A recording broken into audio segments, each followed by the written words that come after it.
Hey guys, HappyCattyCrypto here and welcome back to the channel. So don't forget to like, subscribe, comment, hit the notifications bell to stay informed. So when it comes down to Binance burning, there are just so many theories, theses across board. I mean, there is so many. You would need to do probably a good 2-hour video just to cover each and every one.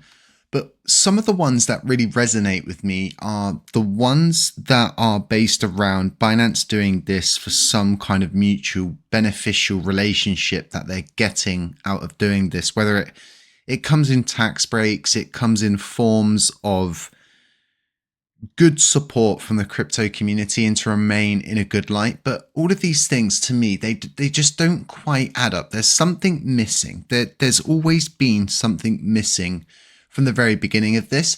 And what I want people to understand with the situation with burning is, if you were to look at the top 20 wallets, and we're using LUNC top holders for this, if you're looking at the top 20 wallets and you remove out the staking pool, you've got just below 5 trillion LUNC just in those remaining 19 wallets. That's just below 5 trillion. Now, if we go and we look at the circulating supply on CoinMarketCap, we can see that, well, this is actually the rest of the supply. If you minus out what's staked, this is what remains. So it's a really interesting topic because everybody kind of wants to burn. They want validators to burn. They want the chain to burn. They want the community pool to burn. They more or less want everything to burn, and they want it all to happen on chain. But the biggest issue is we just don't have any LUNC on chain of any substantiality that would do any damage whatsoever to the circulating supply. So when it comes down to all of these bite to crunch kind of situations, this is what we're aiming to get at. Now, I did a video on tax to gas, and that's so relevant to what I'm saying here, because the tax to gas system could enable a situation where the burn tax is broadly adopted, whether it's by Kraken, whether it's by CoinSpot, Crypto.com, Bybit, whoever. We could see broader adoption. And these are really important points. So like I was saying, right, that is a substantial amount for Binance to be dealing with. And I've said this many times that this 2.139 that we're seeing here is not everything that they hold. And I know this throughout the time and everything that we've gone over here, everything that we've covered, all of the videos that I've got providing hard evidence of a substantial amount of coins just going poof and literally going missing. Eventually we did find those coins. We found them through bridge wallets. We followed them, and these were in the heyday of money flow and really tracking things. But we're still able to track all of these different things.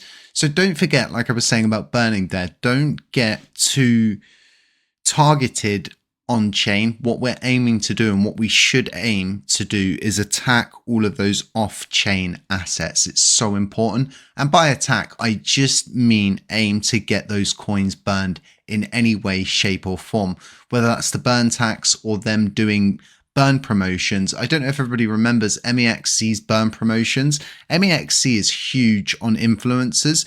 And when there were a lot of influencers on the LUNC blockchain, what was happening is MEXC was getting far more interested. Obviously, times have changed. Market's not as interesting, but things could heat up again in the bull run. So never say never when it comes to things like this. So let's move over to money flow, because like I was saying, everybody kind of like sniffs and chuckles and sneezes really at the idea that Binance have a substantial amount of LUNC. And I just don't think people quite understand, because they see that 2.1 billion, let's say, let's round it down, sorry, it's 2.1 trillion. That's what people see, but what they don't see is the historical values of this wallet and how much it has handled. And that one wallet simply can't handle this much. It literally can't, right? This should be spread out across multiple CEXs, but it isn't. And what we've actually seen is the out is almost twice the total supply. So it's moved the total supply twice throughout its historical data that we were getting provided here, which is from the 10th of the 1st, 2021 to today's current date. So I know I say this all of the time and that is really interesting stuff, but seriously, this is really interesting stuff because loads of people sit there and they say, you know, it's for tax haven stuff. It's for tax relief. They're doing it to remain in the good books. I just don't see that because they're not. If, for example, if it was for tax relief to have tax write-offs, why have they decided to just do it for this chain? Why have they suddenly decided to do it now? Why, when CZ has been put in prison, has the LUNC burning continued? Does Binance burn any other coins other than LUNC? Yes. Which one? BNB. Okay, so they burn their own coin. Do they burn anything else? No. And these are the kind of facts that I'm starting to look at. And I'm starting to say to myself, there is a grand plan in play. And whether it's a load of different CEXs that are teaming up, right? Or if it's just Binance, I don't know. And I don't think any of us can quite fathom what's going on behind the scenes. I don't think anybody's probably come up with the correct theory. But what we do know is Binance is keeping us interested. And these are all different points, once again, that I'm taking into account. And I'm thinking to myself, why are they doing this? And it's not for tax evasion. It's not for them to sell coins out and to sell LUNC out every time that they burn, because it's just not happening. We can track the balance of more or less all of their wallets down to a T, and we can see that on the balances, they're just not selling any LUNC. So once again, I ask everybody in the community, what is the most craziest theory that you think could be going on? Because time and time again, right, there's been ups, there's been downs, but Binance has continued to burn. So whilst lots and lots of different people are beginning to fade LUNC in a sense, I'm not. I'm really not, because this chain has always surprised people at that last moment when it feels like all hope is lost. It begins to blossom, it begins to bloom. And this is really what has captivated people time and time again, is that energy that the LUNC blockchain can put out there. Now, with all of this being said, right, do I have a 100% theory that I'm stuck on with what could happen? Absolutely not. But if Vitalik Buterin burned a considerable amount of the Shiba Inu supply, anything can happen in crypto. Anything can happen. And once again, Binance continue to burn. And this is something we should push on more. This is something we should use and utilize in our campaigns to try get more CEXs to adopt the burn tax. And that's going to be so much easier with everything going into tax to gas.